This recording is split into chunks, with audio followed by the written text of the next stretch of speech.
Čo sa tu udialo u nás a vo svete, to sa v tejto pesničke dozviete. Danko do Ruska odcestoval, kolu a parky ukazoval.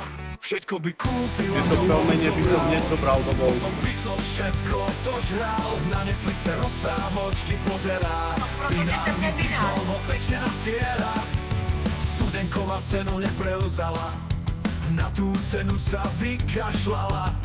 Omaník ruku nepodal, Straško zase popodal. Jeden sa gestom prejavil, druhý to krvou spečatil. Je to vo výchove či v chorej hlave, prečo iným život bral, čo na pomstiteľa sa hral.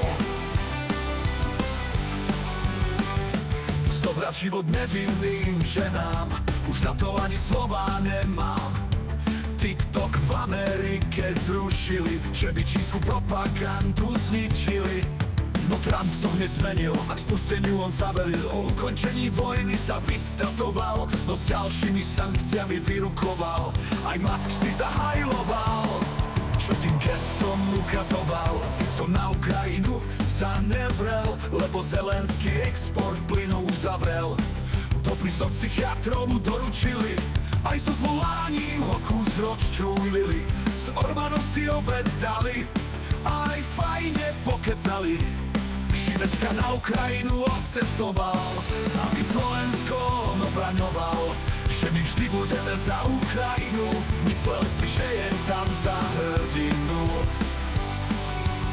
No škoda ľudských životov, pre takýchto Slovensko sa rozpoltilo.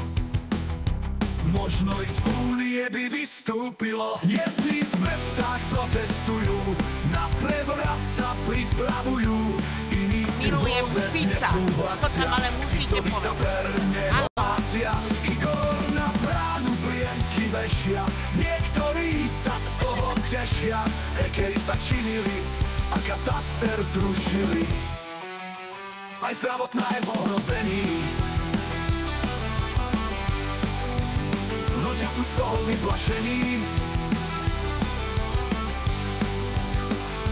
Prímerie v Gaze už je v prvej fáze, rukojemníkov si vymieniali, do ruín sa povracali.